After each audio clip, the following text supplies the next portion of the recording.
Айдайым, саламатсызбы? Саламатсыздарбы, Айраш. Кутман кеч. Кыргызстан тарыхта биринчи жолу Коопсуздук кеңешинин туруктуу эмес мүчөсү болду. Муну жалпы кыргызстандыктар абдан чоң кубаныч менен кабыл алышты. Бул жерде баардыгыңыздардын эмгегиңиздер абдан чоң. Чын дилден куттуктайм. Бул сиздин оюңуз боюнча жөн гана дипломатиялык жеңиш болуп эсептелеби же өлкөнүн дүйнөдөгү бир салмагындай өзгөртө турган кеңири мүмкүнчүлүкпү? Туура айтасыз, бул жалпы жеңиш болду. Башынан баштап эле айтып кетейин, негизи бул жеңиш мындай вакуумдан эле жөн эле эгерде дипломаттар эле аракет жасаса, жеңиш болмок эмес да. Мен эмнени айтайын деп жатам, биздин өлкөдөгү акыркы окуялар, 5 жылдан берки стабилдүүлүк, президенттин активдүүлүгү, ар бир ушул жака Генералдык ассамблеяга жолугушууга келип турду. Баардык иш-чаралар, экономиканын өсүшү, Борбор Азиядагы жаңылыктар, ушунун баары келип, дипломаттар иштеп, ушул жалпы жеңиш болду да. Себеби дегенде биз компаниянын жүрүшүндө дагы ошону көп айтып аттык. Борбор Азиядагы бул биздин орун эмес, бул Борбор Азиянын орду. Жалаң эле Кыргызстандын орду эмес, Коопсуздук кеңешинде бул Борбор Азиянын орду. Андан сырткары Борбор Азиядагы чек аралардын чечилиши, андан тышкары биздин өлкөдөгү стабилдүүлүк жана аброй мындай өлкөнүн орду жогорулап баратышы деп, ошонун баардыгын добуш берип атканда ар бир өлкө карайт, дыкаттык менен карайт. Эмне болуп атат өлкөдө, кандай жаңылыктар болуп атат. Бул өлкөнүн Коопсуздук кеңешине келсе, бул абдан маанилүү. Ар биринин өзүнө тиешелүү бир мындай маселелери бар да. Анан сенин добушуң абдан маанилүү да. Коопсуздук кеңешинде сенин добушуң абдан маанилүү. Ошондуктан аябай карашат, ким келип атат деп. Анын үстүнө бизде атаңдаш болду. Кээ бирки региондордон жөн эле бир өлкөнү чыгарышат ротация менен. Биздин Тынч океан чөлкөмүнөн ошол бир орунга 2 өлкө атаңдашып калды. Албетте бул бир гана биз дипломаттар эле иштейбиз деген эмес. Бул такыр сиздин сурооңузга жооп берип койсом, бул өлкөнүн траекториясын, өлкөнүн салымын жогорулатчу бир чоң секи. Анан мындай Кыргызстан келип туруп, дүйнөлүк картага мындай азыр аты жарк этип белгилүү болуп туруп калды да. Эми башта Кыргызстанды билбеген адамдар, өлкөлөр бар. Азыр болсо эми баары билишет. Күн сайын бүт дүйнөлүк масс медиадан Кыргызстан түшпөйт. Себеби дегенде күн сайын жаңылыктар болуп турат, өзүнүн позициясын билдирет. Бул баардык тараптан таасир этет. Саясий тараптан, экономикалык тараптан. Эң сонун ушул Коопсуздук кеңешинин курамында мындай эң күчтүү мен деген лидер мамлекеттер дагы турат да. Анан Кыргызстан алардын арасында өзүнүн позициясын канчалык деңгээлде коргой алат болду экен, же көбүнчө бирөөнүн талабын тандоого аргасыз болгон учурлар болбос бекен деген сыяктуу чочулоолорду дагы азыртан аналитиктер белгилеп жатышат да. Бул боюнча кандай ойду айткыңыз келет? Абдан жакшы суроо. Биз негизи Коопсуздук кеңешине мына бир ай мурун эле барып даярдык башталган жок. Коопсуздук кеңешине мен мисалы үчүн 2022-жылы бул жакка дайындалып келсем, ага чейин эле биздин талапкерлик коюлгандагы 2022-жылдардан баштап эле биз баштаганбыз компаниянычы.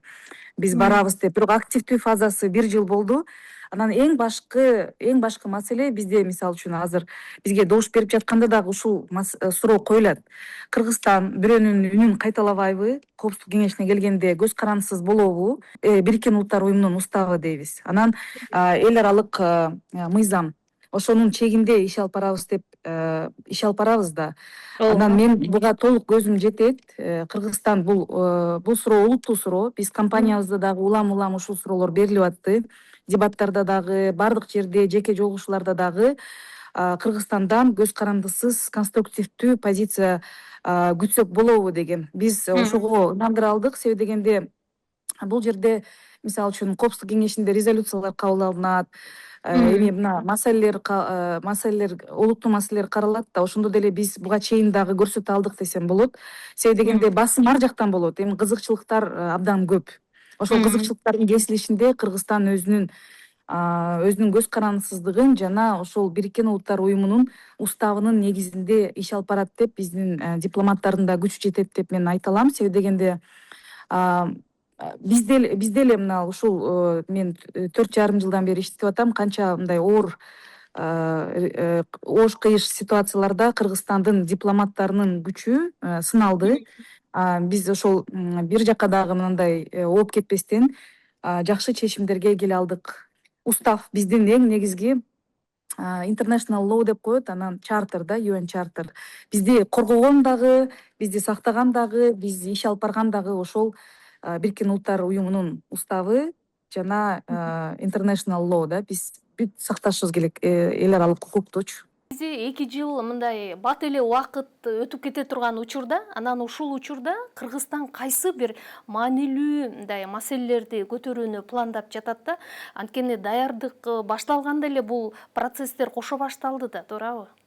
Туура айтасыз. Себеби дегенде биз компанияны жөн эле курулайлы, бизге добуш бер деп компания жүргүзө албайбыз да. Ар бир мамлекеттин добушун алууда биз эмнени бардыгы сураган ушул приоритеттериңер эмне? Коопсуздук кеңешине келгенде кайсы маселени көтөрөсүңөр дейт да. Анан албетте өзү дүйнө кайнап, конфликттер улам мындай токтоп калбай атат да. Улам жаңы конфликт чыгып кетет, же болбосо бир конфликт ырбайт. Жана сиз өзүңүз айтып өтпөдүңүзбү, Бириккен Улуттар Уюмундагы сындагандар аябай көп депчи. Чындыгында мындай глобалдык маселелерди бүгүнкү күндө Бириккен Улуттар Уюму мындай чечип жатабы, же болбосо бир сунуш берүүчү, кеңеш берүүчү эле мындай платформа болуп калдыбы? Биздин президенттерибиздин Борбор Азиядагы анан дагы бир мындай прогрессивдүү Peace Building Commission деп коет да, ошону презентация жасаганбыз. Чоң презентация жасап, чоң көргөзмө жасап, ошол таасир этти. Ошол модель биз мисалы үчүн кантип жетиштик? Ошол чек араны чечүүдө эмнени жасадык, элдерди кайда көчүрдүк, отуруп сүйлөшүүлөрдө эмне таасир этти, кантип ушинтип тынчтыкты алып келдик Борбор Азияда.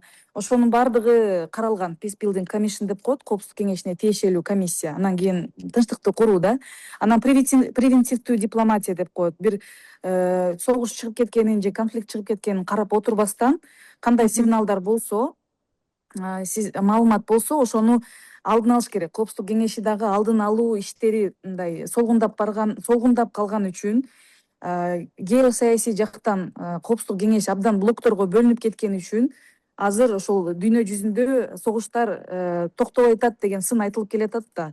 Биз Кыргызстан ошол превентивдүү дипломатия, анан Ооганстанды айттык. Ооганстан эми азыр унутулуп калган маселе болуп атат да. 22 болду, анан аябай келатып эле. Мисалы үчүн Ооганстанды дагы биз чечишибиз керек.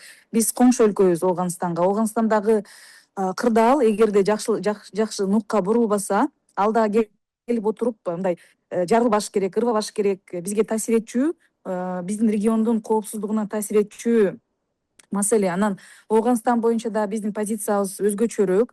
Биз ойлойбуз, ушул мындай тирешкен позициянан мындай алыстап, экономикалык жактан мындай сөз таап, жардам берип атып, ошол ооган элине жардам беришибиз керек. Ал жактагы маселелерди жөн эле калтырып койбошубуз керек. Кандай маселе болуп атса, ультиматум эмес, сүйлөшүү, диалог аркылуу чечишибиз керек деген позицияны карманабыз. Андан тышкары бизде аялдар жана коопсуздук деген темабыз бар. Ошол аялдар медиацияда кандай роль ойнойт, жаштардын ролу, ошолорду биз алып чыгалы деп атабыз. Анан дагы бир маселе жөнүндө сурагым келип атат да, Айдайым. Мисалы, эгер дүйнөлүк державалардын позициясы менен Кыргызстандын улуттук кызыкчылыктары карама каршы келип калган жагдай пайда болсо, анда Бишкек кайсы жолду тандашы мүмкүн? Бул жерде мисалы үчүн биздин тимде, Тышкы иштер министрлигинде топ түзүлөт. Бул жакта биз азыр 10 адам болсок, 20 адамдай миссия күчтөлөт. Анан биздин өзүбүздүн тышкы саясаттагы, сиз айткандай, мамлекеттин улуттук кызыкчылыктары бар.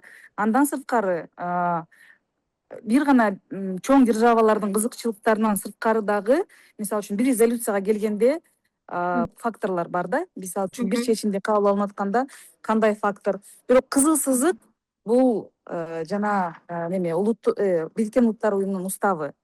Биз мисалы үчүн ушул коопсуздук кеңешине баргандан кийин же бул жака чыгып ооп кете албайбыз. Ошол балансты кармаш керек, анан абдан жакшы чечимдер кабыл алыныш керек.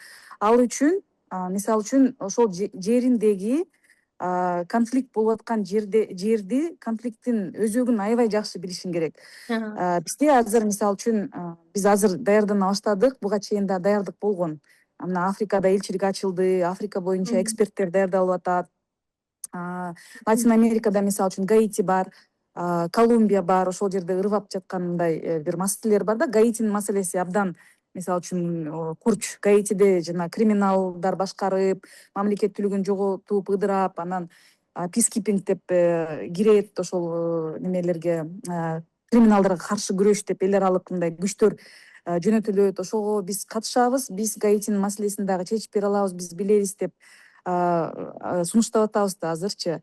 Айтайын дегеним, мен азыр башынан баштап келатып кайра унутуп калдым окшойт. Негизгиси биз ошол бүт уставды карашыбыз керек дагы, анан теманы жакшы билишибиз керек. Эгерде сен кырдаалды же ошол конфликттин өзөгүн жакшы билбесең, анда үстүртөн чечим болуп калат.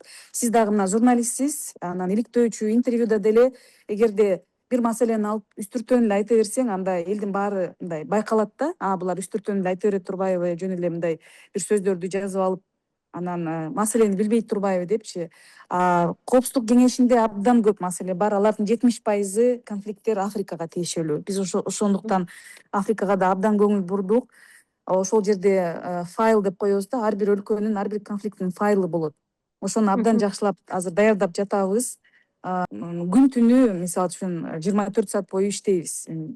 Тышкы иштер министрлигиндеги топ менен, бул жактагы топ менен чечим кабыл алынат да, ал көп фазалардан турат.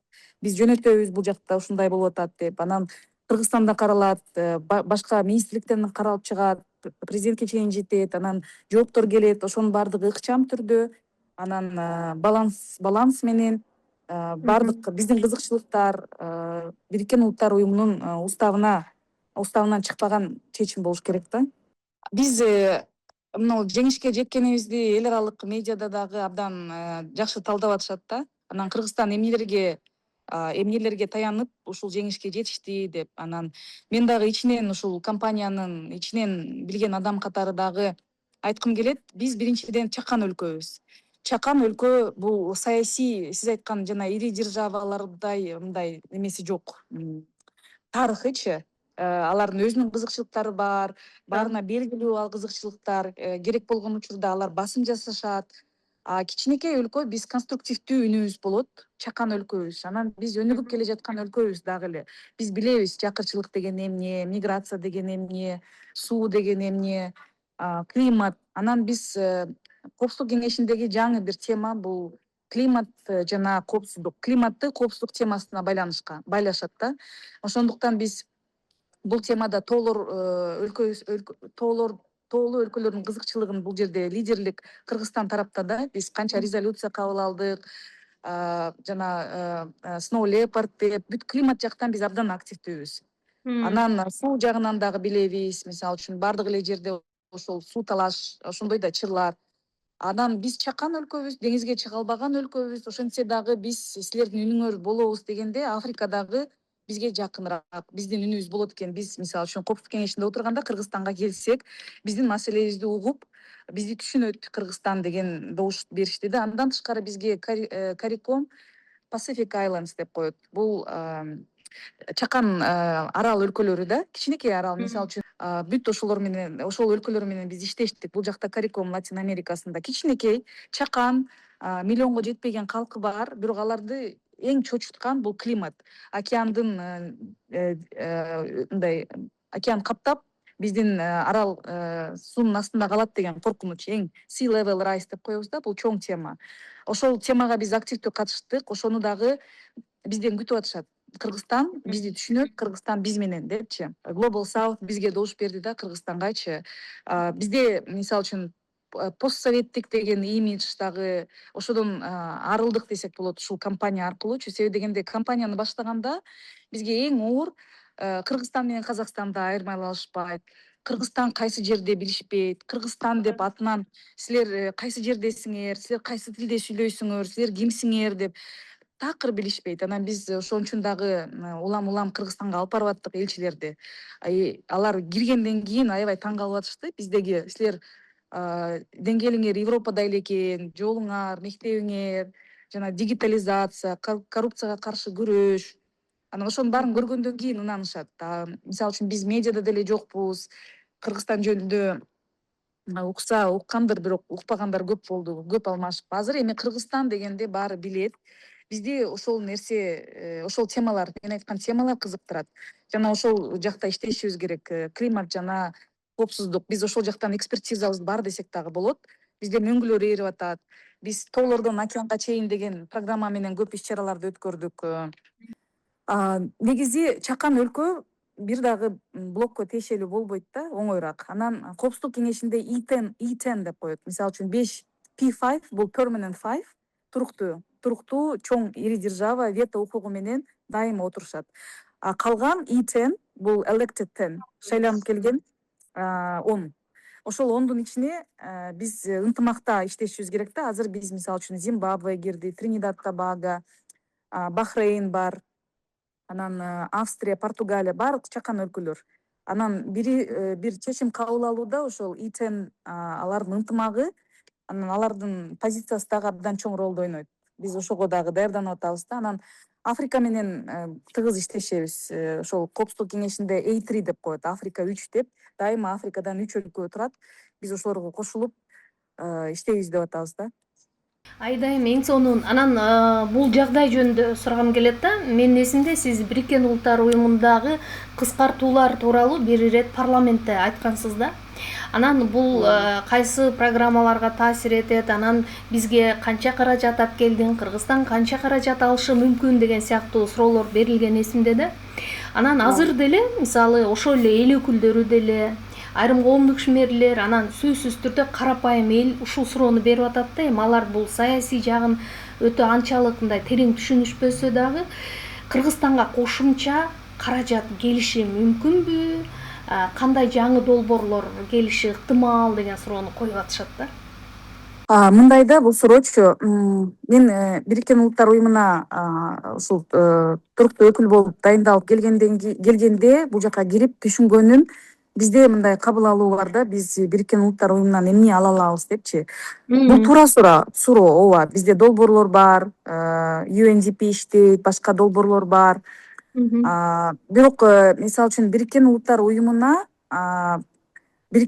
Уюму салымга муктаж. Биз жыл сайын өзүбүздүн салымыбызды, өзүбүздүн төлөмдөрүбүздү төлөп келебиз. Анан бир катар өлкөлөр төлөбөйбүз деп чыгышты. Биз акчабыз кайда кетип атканын билбей атабыз депчи, чоң өлкөлөр. Анан ошондуктан азыр Бириккен Улуттар Уюму кыскартууларга дуушар болуп реформа жүрүп атат. UN80 деп, UN 80 депчи. Себеби дегенде биз азыр UN Women менен UNFPA кошулуп атат, кыскартуу, кайсы жерден биз кыскартып, бири-бирин кайталаган программаларды кыскартабыз. Бул жерде деле башкы тема, ушунча акча сарпталып аткандан кийин биздин жериндеги долбоорлорубуз натыйжа берип атабы дейт да. Анан биздин өлкөдөгү программалар өзүнүн нугунда иштеп, программаларды аткарып, жакшы деңгээлде аткарып, өкмөт менен иштешип келе жатышат. Бирок мен айтайын дегеним, Бириккен Улуттар Уюмунан мисалы үчүн бир кредиттик долбоор же болбосо МВФ сыяктуу же бир башка банктардан инвестициялык долбоорлорду күтүү өзү мындай туура эмес калыптанып калган ой пикир. Биз салым кошуп атабыз да. Биз ошол дагы эң негизги фактор болду биздин компанияда. Кыргызстан бир гана кабыл алуучу эмес. Кыргызстан азыр бутуна турду. 35 жыл ичинде кандай гана оор окуяларды башынан өткөрүп, көз карандысыздык өзүнүн жолун түптөп келатат. Биз бутубузга турдук, биз салым кошо алабыз, биз активдүү роль ойной алабыз деп. Ошондуктан биз мисалы үчүн Африканын peacekeeping программасына акча салым коштук, бердик. Биз жардам кыргыз өкмөтүнөн жардам Кыргызстандан деп. Андан тышкары ошол жана мен айтып аткан Pacific Islands өзүнүн бир фондтору болот, климаттык. Ошого дагы каражат бөлдүк. Биз мына колубуздан келет. биз ушуга салымыбыз бизден депчи. Анан мисалы үчүн Гаитиге дагы биз өзүбүздүн врачтарыбызды, милиция кызматкерлерин жөнөтө алабыз. Биз ошого дүйнөдөгү тынчтыкты сактоого салымыбыз ушул деп атабыз да. Анан бирок жөнөкөй айылда жашаган карапайым адамдын суроосу дагы туура. Ушул бизге эмне берет деген. Бирок ушул абройдун, саясий абройдун артынан инвестициялар, ошол эле белгилүү болуу, туризм, ошонун баардыгы абдан мультипликативдик эффект берет да. Ошону биз түшүнүшүбүз керек да. Айтыңызчы, мисалы ошо коопсуздук кеңешинде дайыма мындай атмосфера кандай болду экен деп сурагандар аябай көп болот да. Чын эле мындай кинодогудай бир чыңалуу дайым сезилип турабы? Ооба, биз дагы канча жолу кирип коопсуздук кеңеши дебаттарды өткөргөндө катышабыз. Анан ошо коопсуздук кеңешине ички консультацияларына биз кире элекпиз. Жакында кире баштайбыз, даярдана баштайбыз. Жаңы мүчөлөрдү даярдай башташат. Бүт дүйнөдөгү эң ири өлкөлөрдүн кызыкчылыктары ошол жерде кесилишет. Ошондуктан алар түздөн түз, мисалы үчүн биздин президентке чалышат. Бизге ушул добушту бериңиздер, бизди колдоп койгула депчи. Ошол дагы эң негизги аброй алып келе турган нерсе ушул да. Бардыгы Кыргызстандын эшигин каккылап, суранып, ийилип, биз силерден суранабыз деп биздин президентке келишет. Анан тең ата алып биздин президентибиз сүйлөшөт. Биз ушуну жасайбыз деп. Ошол абдан чоң аброй алып келет Кыргызстангачы. Анан чыңалуу, сиз айткандай, ошол кинодогудай эле чыңалуу, абдан консультациялардын камера жок жерде мындай катуу сүйлөшүүлөр, сен буну жасайсың, биз буну жасабайбыз депчи. Эми анын баары алдыда дагы, бирок коопсуздук кеңеши абдан кайнап турат дайыма. Уюмда иштеп жүрүп, мындай Кыргызстан тууралуу кайсы мындай стереотипти көп угасыз? Анан ага кандай жооп берип жүрөсүз?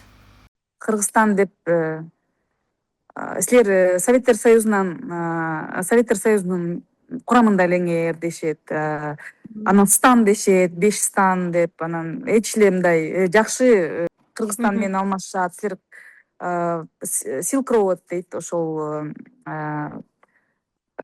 байланыштырып да айтышат. Үзүл чачыл да. Анан эң негизгиси ошол постсоветтик деген болсо керек. Ошол бир постсоветтик дегенден да чыктык да. Биз азыр өзүбүз көз карандысыз. Анан Борбор Азиянын күчтөнүшү дагы абдан чоң, зор таасир этти. 5-6 жыл мурун Борбор Азия мындай эмес болчу. Консультативдик жолугушуулар өтпөйт болчу. Борбор Азия абдан активдүү бул жерде. Мен келгенден бери эле биз Борбор Азия резолюциянын артынан резолюция, баарыбыз бирдиктүү резолюция чыгарабыз. Бул жакта ынтымагыбыз күчтүү. Анан Борбор Азия деп билишет, Центральная Азия, Central Asia деп билишет да. Биз барган чөлкөм абдан чоң да.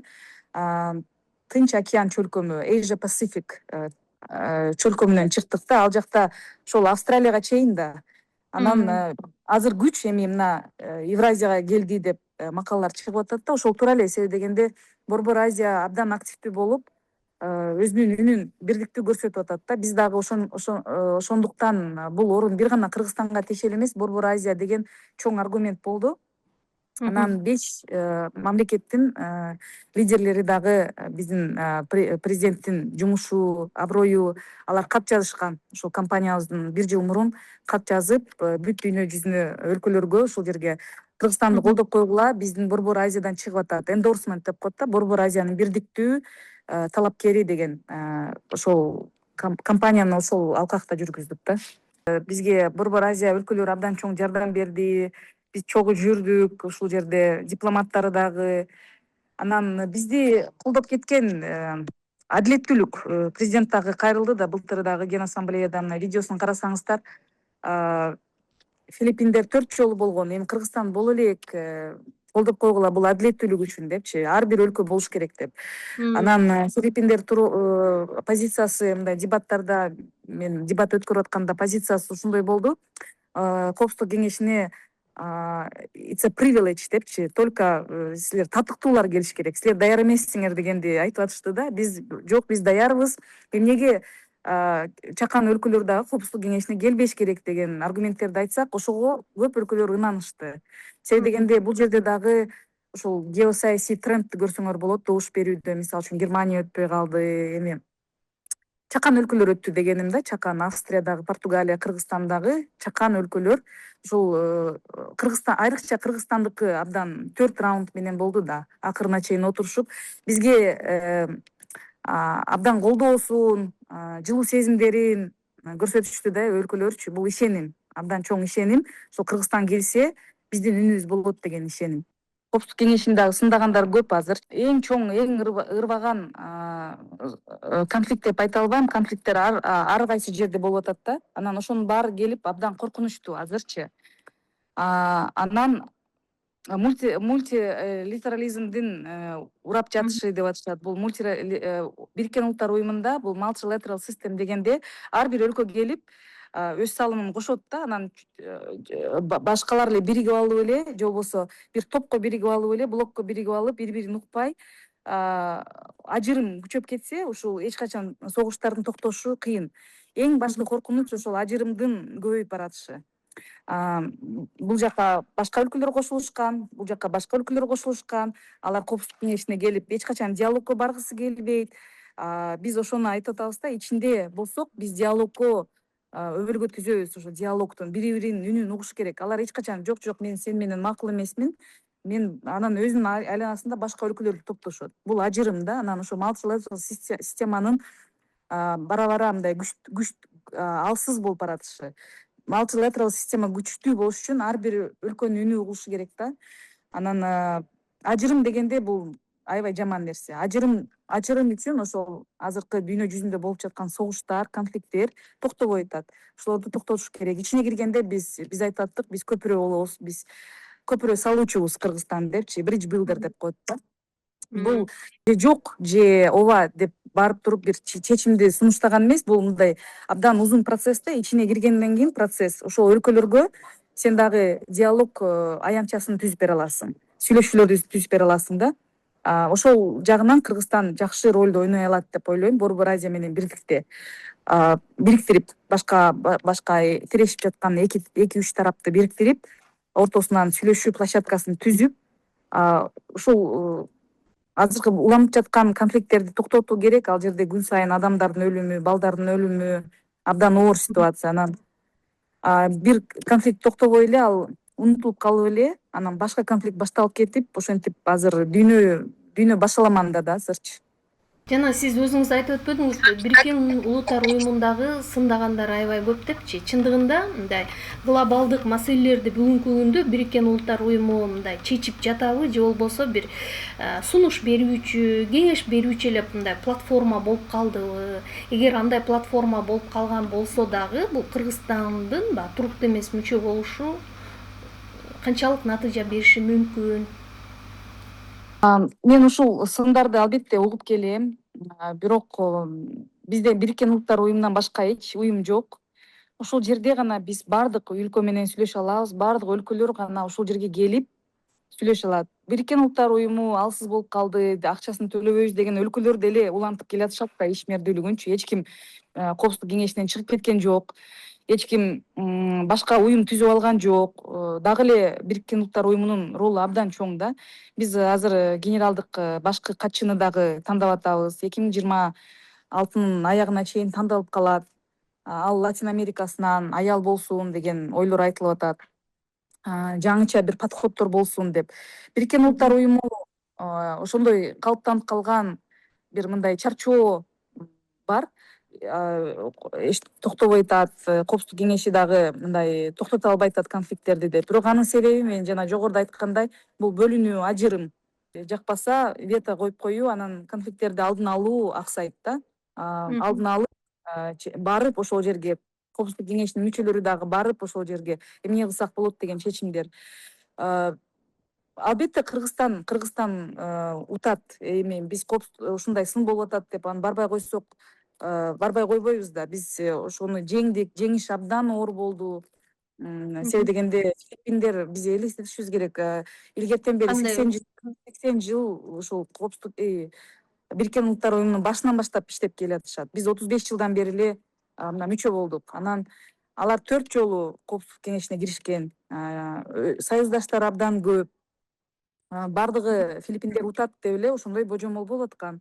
Бизде деле биз аракет жасап аттык, бирок акырына чейин мисалы үчүн кантип утабыз деп мындай ойлонуп аттык да. Кантип утсак болот деп. Анан бул жерде дагы президенттин чечкиндүүлүгү абдан чоң роль ойноду. Баштан баштап эле мага дагы айткан, эми алар төрт жолу болсо биз бололу да депчи. Анан улам бара бер, баардык өлкөлөр менен сүйлөшө бер деп. Андан сырткары ыраттуу жумуш болду. Эми калың элге билинбестир, мисалы үчүн президенттин атайын өкүлдөрү дайындалды. Баардык маанилүү ратификациялар кабыл алындык, биз кошулдук, мисалы үчүн BBNJ океан боюнча биз ошого кошулабыз деп. Анан бүт Бириккен Улуттар уюмунун конференцияларында абдан алдыңкы ролду ойноп, биздин дипломаттар иштеп атышты, элчиликтер иштеп атышты күн сайын. Анан Африка, мисалы үчүн Африканы кыдырып чыгышты, министр дагы кыдырып улам кыдырат, бизге келишти, элчилик ачылды. Мунун баары мындай чоң жумуштар жасалды да. Ушул компаниянын артында жөн эле биз барабыз деп добуш бергиле десең эч ким добуш бербейт. Анан ичинде субстантивдүү бир нерсе болуш керек. Биз ушуну жасап атабыз, биз ошону Африка мисалы үчүн абдан Африкалык союзга биз жана байкоочу болдук да. Ошол ролду алды. Ошол жумуштарды айтып берсек, алар дагы ынанып, ал арада бизге келип атышты. Африкадан да көп министрлер келишти. Биздин министр анан атайын өкүлдөрүбүз, президенттин атайын өкүлдөрү дайындалган, бүт кыдырып чыгышты. Латин Америка, бүт өлкөлөрдү. Мисалы үчүн Малайзиядагы элчибиз, ал дагы атайын өкүл катары бүт жанагы Pacific Islands, ошол жакты бүт Фиджиге барды, Соломон Айлендска барды. Биз эч качан барбаган жактарга бардык да, барып ынандырып. Филиппиндер элчиликтери алда канча көп бизге караганда. Алар элчиликтер аркылуу эле иштешет. Бизде мисалы үчүн ушул кыйынчылык болду. Биз бирок ошого карабастан ошо special envoy деп коебуз, атайын өкүлдөрүн дайындалган, алар барып иштеп атышты. Биз бул жактан иштедик. Акыркы 2 жылда абдан активдүү иш болду да. Негизи эми ушул 2 жыл ичинде алдыда аябагандай чоң жумуштарды жасоо мүмкүнчүлүктөрү турат. Анан бул миссия дагы аябай жоопкерчиликтүү да. Кандай пландар бар? Мисалы, командаңыздар кеңейиши мүмкүнбү? Дагы алдыда мисалы бир стратегиялык кыска пландар болсо керек менимче. Ооба, туура айтасыз. Кечээ министрибиз дагы кеңири интервью берип, айтып атат, түшүндүрүп. Албетте биз бул жактагы миссия абдан кеңейтилет, күчтөндүрүлөт. Эң күчтүү эксперттер, дипломаттар келип, биз бул жерде иштейбиз. Көп мындай кызматтык единицалар ачылат да. Анан Кыргызстанда дагы топ түзүлөт. Андан тышкары ар кандай эксперттер ишке тартылат. Бардык темалар боюнча биз юристтерди өзүбүздүн тобубузга тартабыз. Ошол анан ким кандай жумуш аткарат, биз кантип иштейбиз. Кыргызстандын дагы жакшы жери бул биздин ачыктыгыбыз. Аткарат элчи же болбосо туруктуу өкүл өзү министрге түз чалбайт, же болбосо министрге түз чалат, бирок президентке үнү жетпей калышы мүмкүн. Бизде андай эмес абалчы. Биз аябай ыкчам иштейбиз. Жеке өзүңүзгө байланыштуу бир-эки суроо бергим келип атат да. Мына Бириккен Улуттар уюмунун жыйынында сиздин англис тилинде доклад жасап, сүйлөп жаткандыгыңызга дайыма кыргызстандыктар мындай сыймыктанып, жакшы көрүп кабыл алышат да. Ошол жыйындарда сиз көбүрөөк өзүңүздү мындай кыргызстандык катары сезесизби же дүйнөлүк дипломат катарыбы? Жок, кыргызстандык гана. Кыргызстандык гана. Бул жака келгенде тескерисинче Кыргызстан деп, Кыргыз Республикасы абдан мекенчили болуп кетесиң. Анан Кыргызстандын өкүлү болгон үчүн абдан жоопкерчилик чоң. Чын эле адамдар эми мындай персоналдык түрдө кабыл алышат да. Сен кандай болсоң, сенин деңгээлиң кандай болсо, сен адам катары кандай болсоң, Кыргызстанда ушундай экен деп кабыл алынат. Автоматтык түрдө психологиялык жактан ошондой да. Мен деле башка өлкөнү, ошол өлкөнүн элчиси аркылуу гана кабыл алам да. Ошондуктан Кыргызстандын гана өкүлүсүң. Аял дипломаттарга болгон мамиледе мындай өзгөчөлүктү байкайсызбы? Анткени сиз эне болгондо ал жакта мындай таң калуу менен карагандыгы жөнүндө бир жазганыңызды эстедим да. Ооба, бул жерде мисалы үчүн азыр 40ка жакын эле туруктуу өкүл аялдар. Анан аял туруктуу өкүл болуш бул Кыргызстан үчүн дагы сыймык. Себеби дегенде биз дайыма айтып келебиз, бизде президентибиз дагы, экс президентибиз дагы аял болгон Борбор Мгм. Азияда. Анан бизде туруктуу өкүлдөр, аялдар көп. Бизде Мгм. мага чейин дагы аял туруктуу өкүлдөр иштеп кетишкен, дипломаттар. Мгм. Анан биз ошону сыймыктануу менен айтабыз. Бул жакта ошол компания учурунда дагы бул чоң таасир этти. Ошол аял барат, бул жөн гана сөз эмес. Ошол согуштар талкууланып жаткан тегерек стөлдүн айланасында аял отурса, ошол бизге дүйнөгө мындай неме тынчтык алып келүүгө чоң таасир этет деп. Анан сиз айткан ушул жерде келип эле балалуу болгон дагы абдан чоң таасир этти. Абдан мындай башкача кабыл алышат да, сүйүнүшөт, сыймыктанышат, дайыма сурашат, сен кантип ушул бала менен карьераны алып кетип атасың деп, ошол эле суроолор. Анан ушунун баардыгы мындай жакшы эмоцияларды тартуулайт. Кыйынчылыкты өзүңүз мындай сезген жоксузбу? Эне катары балдарга көңүл бөлүш керек, тарбиялаш керек. Анан бул сиздин жумуштагы аябагандай түшүктүү, жоопкерчиликтүү миссия да, туурабы?